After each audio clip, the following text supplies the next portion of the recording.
What's good, you guys? We are back with another video, and today I got another post-game recap for you guys.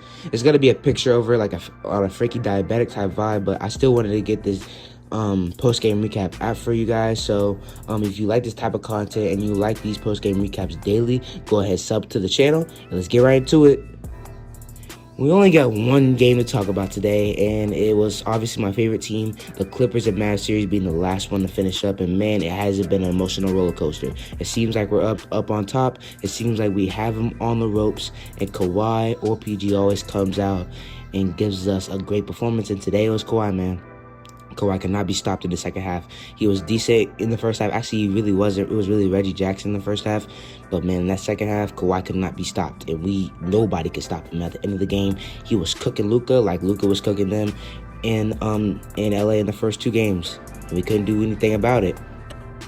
Yeah, Kawhi could not be stopped. PG didn't have a great game, but if Kawhi's playing like he was, he really didn't need anybody else on the court. Step back threes, mid-range is like usual, get into the bucket, two poster dunks. Like, he could not be stopped today, man.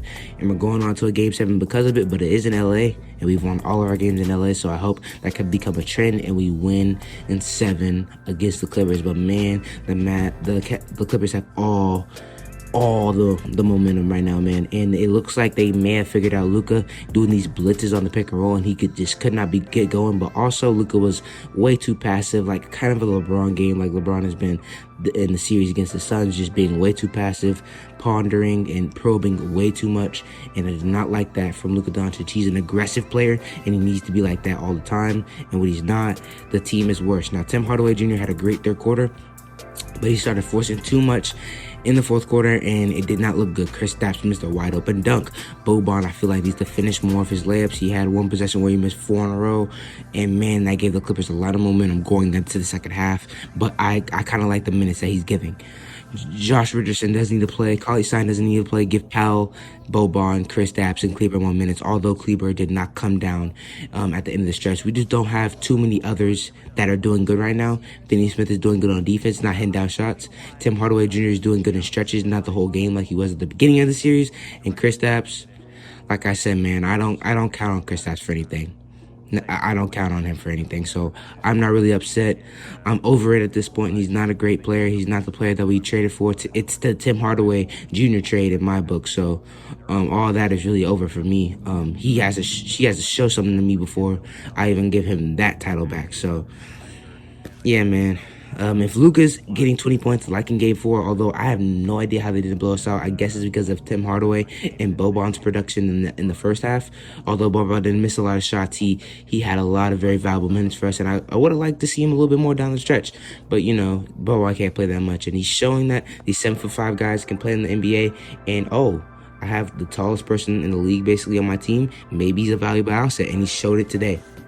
Maybe him a little bit more, but I wouldn't expect too much more from him in Game 7. Let's talk about some of the role players for the Clippers. Marcus Morris was not good in the first half and okay in the second half. Reggie Jackson was great in the first half, but did do too much in the second half, but showed his role. He had a couple costly turnovers that couldn't cost him the game, but Kawhi was unworldly in the fourth quarter. He was insane. Paul George didn't have a great game, but it could be better. The Zubac minutes were dominant for us because we just couldn't get a rebound. We couldn't get a rebound, and at the end of the game, that Paul George rebound was big, and that's what kind of put it out of reach. With the Kawhi step back threes and mid ranges as well over Luka Doncic, and man, this is really Luka. Like, I know I'm talking about all the others right now, but if Luka gets 20 points, although he did have a lot of assists and was passing pretty decently, this is like I said, this is kind of what I see from LeBron. We can't get that vibe, Luka. We need 40, we need 30. We can't get 20 points. Like a low 22, nah, man. We can't get that from you, bro. We need more. We need more, Luke. Come on, man. We need more from you, bro. But this is kind of like what happened in Game 4. Luka playing bad and we lose, and that's kind of the story of the series. If Luka plays bad, and especially if Kawhi plays great, we're definitely losing. Like, we don't have a chance. If Tim Hardaway isn't like Tim Hardaway Sr. and Luka's playing bad, then we have no chance.